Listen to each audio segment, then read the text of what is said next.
Hello, it's Elaina Strongbow from SodaTutorials.com, Elena's main game name, and today I'm doing part 4 of what's going to end up being probably a 5-part series total. That is a review of Shroud of the Avatar. Um, I've been playing the game for over a year. Since it went persistence, I've logged somewhere between 1,500 2,000 hours into the game. Done a lot, met a lot, participated in lots of variety of different things. Probably I think I've earned the right to formulate an opinion after this point in time. In addition to recording, this set will put me somewhere just shy of 200 videos out there for the game. Um, the game is supposed to go persistent, or it's not persistent, to go into final at the end part of this year. So we're in August here. So in the next couple months, the goal is to go final, be released. And they're working hard on getting all the polishing and everything else. The main mechanics are there, the main quests are there. It's all the details they've got to go through. And so I started off, I thought it was a good time to do that. I wanted to give a fair kind of honest feedback from my position. But understand I am a backer. I do like the game. I've played it a lot. But I'm going to call foul on the places that I personally think need fixing, or things that I personally would like to see different, as opposed to, I don't think that means that it should be. It's just my own opinion on that. So take it with a grain of salt. Just want to give people kind of a little bit a less unbiased view of the game. So hopefully I can achieve that and put this series out there. So in the first one I talked about story, kind of background of the game itself, the graphics and the performance, and it was kind of critical on the performance, and will continue to be until it gets to a acceptable state. I then went and talked about PvE, PvP, combat system, the deck, and that stuff, and touched upon that, what I liked, what I didn't really much like on the PvE side. PvP, they made a decision on the kind of PvP it's environment. I'm okay with the decision. I just wish there was more stuff that would be involved in doing PvP. Talked about crafting and the economy. I think crafting is probably one of the strongest points of the game. It has things that needs to be completed, expanded out, or fixed. But I think it's probably one of the deepest parts of the game. And it really ties into the economy because in order to be successful at crafting, it requires so much resources, and the resources feed the economy. And then the economy itself, selling and stuff and all that kind of fun stuff. So in this part, I want to talk about the social aspects and the housing aspects of the game. Social aspects, I think, outside of crafting, is probably the number one thing that Shroud of the Avatar has going for it. There are so many games that are out there that you can play. They're great games, but you play alone. Or you go online and you feel like, like if I picked up, late in the game, I picked up Overwatch. Hooking up with team is tough. People have gotten together. They know how they want to play. Pickup matches are, you feel just disconnected. It's out there. I know it's kind of an arcade style game or a shooter game, but that picture, I want to leave that picture in your head. When you come into Shroud of the Avatar, it's hard not to run in the community. Literally in the game, people are running into you. Certain people have titles over their head, hospitalers, that will identify them as people that are willing to help you. People come up to you.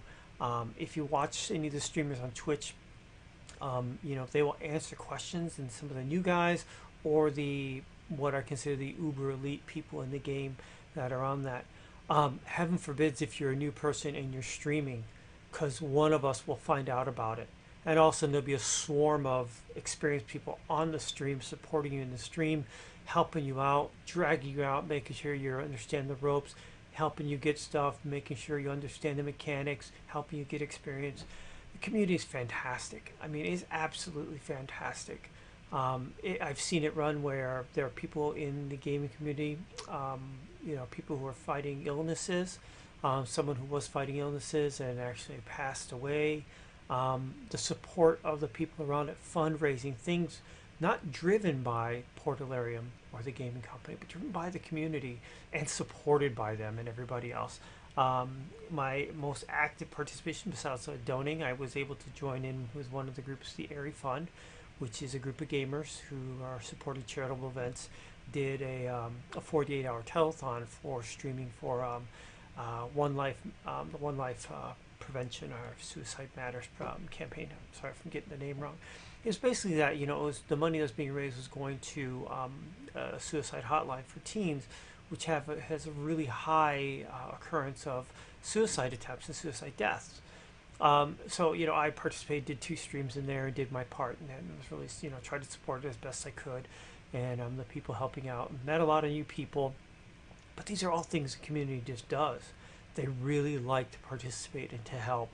I'm in a guild. I'm in a larger guild that's out there. I play with Marquee Dragon, who's a very famous YouTuber and Twitch streamer, and Eve Online and Shroud the Avatar and some other stuff. Participate, with the teams in events. Our guild chat is always super active. Depending, right now it's later in the evening on it. You can ask out a question on it. People are responsive. You say, hey, I need to go complete this quest. I need a couple of hands. A bunch of people show up to it. It's just that aspect of the community that's there. It's just great. If you're not finding someone, just friend me, Elaina, Strongbow in game, and I'd be happy to connect you into whoever and help you out. It's one of the things I like to do in the game. I like making the videos. I like being helpful. Think about the YouTube channel that you're watching this video off of. That's just something I wanted to do. It's just an active thing that just thought was a great way to contribute back. I've learned a lot learning through without the guide ropes of just kind of knocking through it. So I might as well put that back out there and help out other people. People ask me questions. If it's a good enough topic, I make a video for it. So the social aspects of the game are great. If I look at my friends list here, these are all people I've friended in the game or have friended me. And if you look at the list, it's pretty long. Now, a lot of this is a couple aspects. One, a lot of people are from the guild, people I've met at events and whatever else. A lot of parties from the YouTube channel. I actively put out my name, hey, friend me in the game, and I'm almost every day, getting a friend request, at least one friend request from someone out there. So it's it's there. It's it's there. You can you can find a lot of cool people in the game, and you find people that kind of fit your play style and play around with them. Maybe meet up in their guild and all that. So I think for the social aspect, it is the #1 thing that Shroud of the Avatar has going for it, and the #1 thing that will help make this game be successful. I think, given that they do everything they need to do with the game. So generally, that's I can't say anything else more about it. It's just the community aspects of it's great. You're able to friend people in the game. You're able to use them as teleport points. If you have a party, you can see that party collection. You can see all the members in your guild. The guys that are highlighted are online. The guys that aren't are offline at this point. It's later in the evening here. If you look down in this list, let me get down there. There's Lord British, Richard Garriott. If you friend him, he will friend you back. You can see him in game. You can end up at events with him. Sometimes he will randomly show up and go adventuring. Sometimes he'll join an event. You can see there's Marquee Dragon there. I don't know if I have Dark Star here. Do I? Dark Star. Yes, I do. So there's Star Long. I think I probably have Barrick in here as well. He is one of these community managers. There's Barrick. I don't know if I have Atos. Do I have Atos? Yeah. No, I think that's someone else. One of the developers. I have to get him friended in game.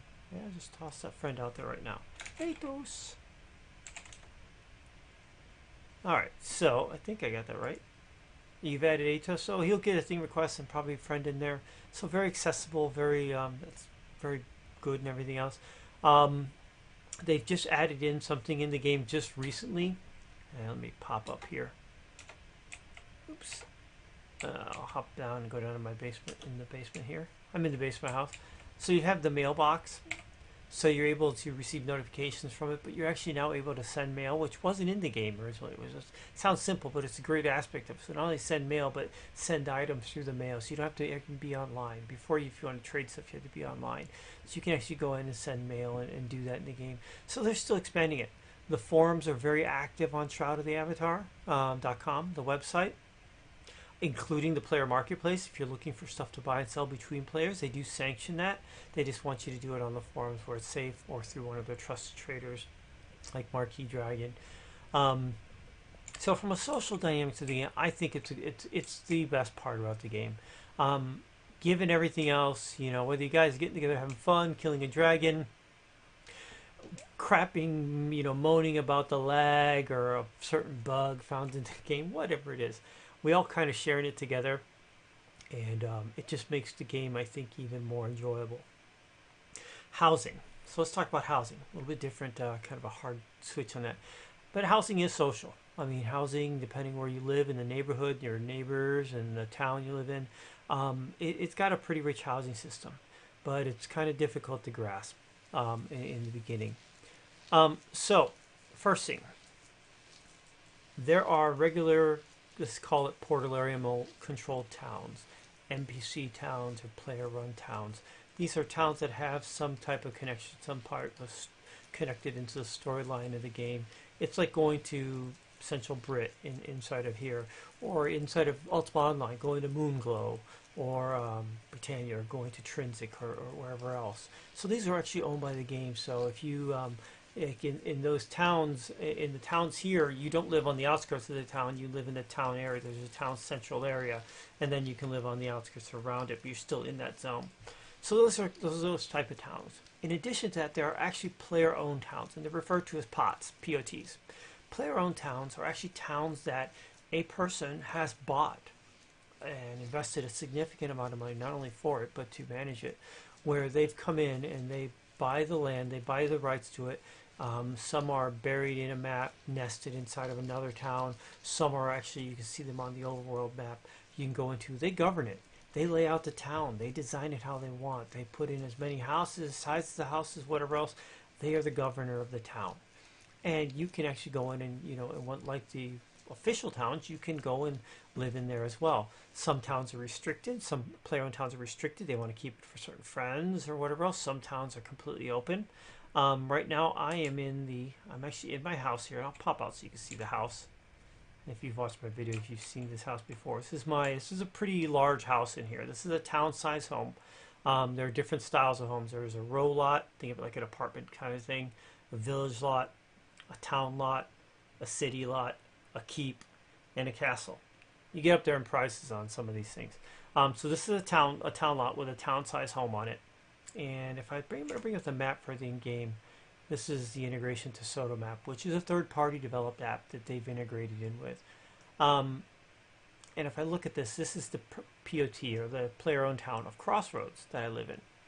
So when you come in, you're in these docks, and there's a whole city central here. There are a couple of houses over here in this area. There are a lot of village-sized homes. You can tell the smaller boxes that are up in here. And there's a ton of row homes, including the guild I'm in. The guild hall is a big city-sized thing. So you can come in, and it's open to come in and claim. You don't have to be in the guild to do it. You can come in and do it. I chose this one because I like being near the entrance, and I want to be a little bit off the path, not all, in the middle of everything. Fortunate enough, I do actually own a house right there. This is actually owned by me down here as well. So I actually own two places in this town.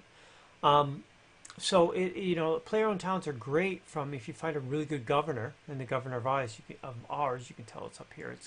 His name is Sean. We friend him in the game. He's a really cool player, but he's done a really good job in laying out the town, putting lots of amenities in the town, expert crafting station, all the vendor shops, decorated stuff, hedge mazes, stadium where they can play gusball, town hall. How he arranged it all out for the guild and all that, and he is a member in our guild as well. This is, but like an NPC town, it's just a place. If there's a spot available to claim, you can go and claim it.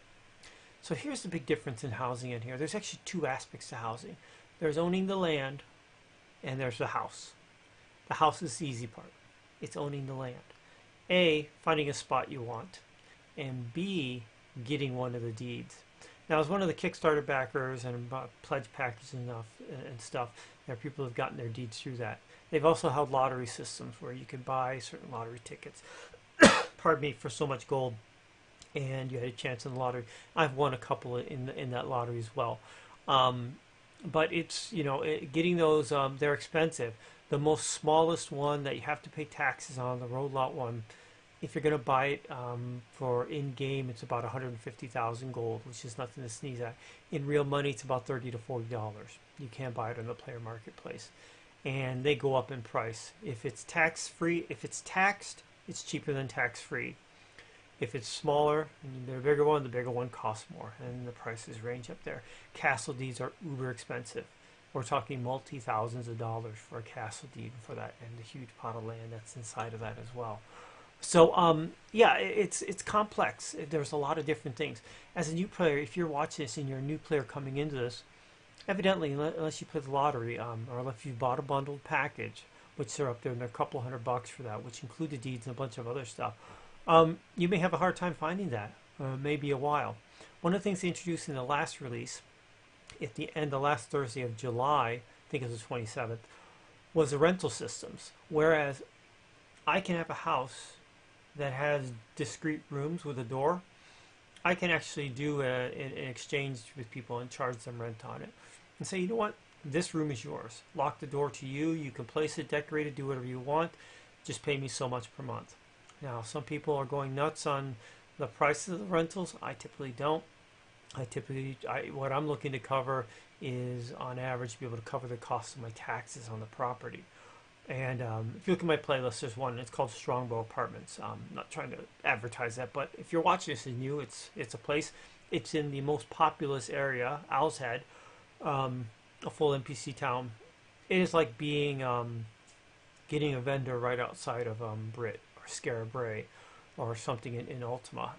Lots of vendors. This is the one of the higher traffic areas for vendors. So I have a nice sized house there, 15 rooms. You have access to put things onto a commission free. You don't pay any fees to it. Vendor, a lot of just cool stuff with it. But it costs about 3,000 gold per month, which isn't a lot. If you visit the Oracle every day and answer the question, answer it correctly, if you do that for 6 days, you can cover the rent. As a new player, you can actually cover that. I made it so it's very priceable. It's part of the community thing in that aspect. But it's something that a lot of new players are going to be able to do instead of just living out of their bank box. I think they're going to be able to go and look in the rental system, which is going to bridge bridge the time before they go into and getting a home. And it allows them to do things and be able to have some access to decorations and stuff. Learn it and see if they like it, and if they really want to work hard toward getting a deed in the raffle or purchasing one, then it gives them some time to do that. So the housing is very vast. Every one of the towns has areas, and even the POTs have areas, and there's enough spaces out there even for people coming in to do that. And when the episodes, as far as this is episode 1, as episode 2 and the other ones come out and their land expansion, there will be additional places for land in there. And I'm sure they're going to do a Kickstarter on that and be able to have people who are going to back into it and support that as a crowdfunded project are going to be able to get access. Are you going to be able to get the same kind of house, same type of size? Yes. What it really gets down in the Kickstarters and the early backers is when they're allowed to place the stuff, because they do it in a staggered start. So the people who are first get to place it in some of the prime spots. That's why I do like the apartment rental. So I've got a fairly decent spot inside of Owl's Head. The rental system allows me to share that with other people. And even before that, I gave individuals access to the vendor. So housing is pretty rich. You can own your piece, have a place to own your hat, hang your hat, whether you're renting a place or owning a smaller place. Just to give you I'll walk over here to the row-size houses. That right there is a little village home. That's actually the size. Now this is on a keep-size lot. This is the owner of the town, the governor. You can tell all this is part of one lot, but he's got a very small little house on it. This is called Shoddy Farms. This is where he does farming, so that makes sense. So that's a little village-size house that you can put on a village lot. These guys out in the distance are actually the row apartments, like a row lot, they'll call them, and row homes. And basically they're very narrow, a little bit deep, and they're very tall. And every one of these can have basements, smaller basements, bigger basements. You can even expand downward. But you can see the split between these two. This is one row home, this is another. And that's what I mean by apartment. And if you look at it, this is one row home right here. This wall is the break for the next one. So the only spot you have on the outside for a row home, like an apartment, is just this little space right here. Not very good if you want to do gardening. That is, unless you go off and get a row home that has like the ones on the very top here. The top floors have been turned into greenhouses. So different styles. Oh, this is a Viking that's down here. This is just the ornate and the normal row greenhouses. These are the obsidian ones. This is actually another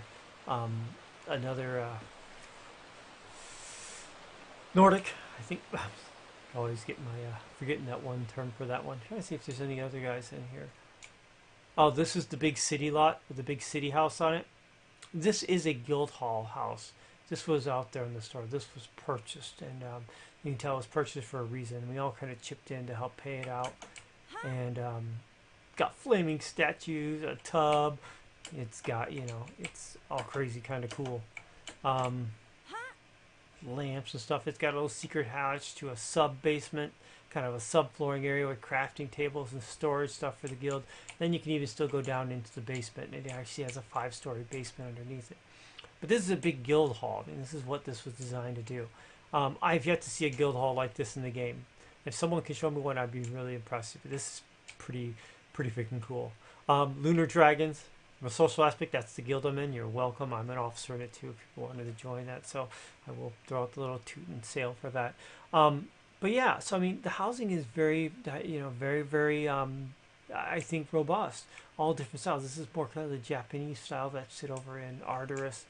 And all different styles of houses, different sizes. Short ones, 1 floor, 2 store, 3. This is a taller 4-story obsidian. That's over here in the rose style. Any other ones back here? I think that's it over there.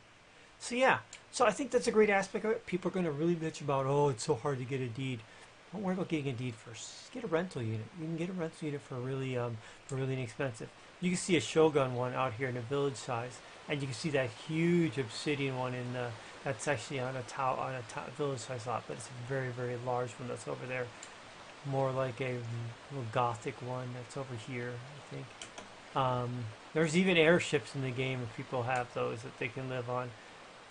That's actually an inn. That big one back there is designed to be an inn. Lots of rooms with lots of different doors, so people can do that. Yeah, and you see this whole layout, where these plots are, where they can be, houses can be put, was actually designed by the governor, as opposed to going to an NPC town and the lots are set. What's there is what's there. These are all like the buildings that were put in by him that have the merchants, like your magic merchants and the crafting merchants and all that fun stuff. He's even laid out this little special village-sized spot that's actually called the pavilion, where he puts all these expert crafting tables. These expert crafting tables would be like little flags, give you an extra 5%, plus 5 on the skill. So plus 5 on butchery, plus 5 on carpentry and whatnot. So another cool add-on that was in the game. So yeah, it's pretty diverse, and there's a lot of different options. But if you're new and watching this and trying to figure out what's your easiest option your easiest option is on the rental systems. And you can see there's on the Shroud of the Avatar forums, there's a thing for rentals, of people on there.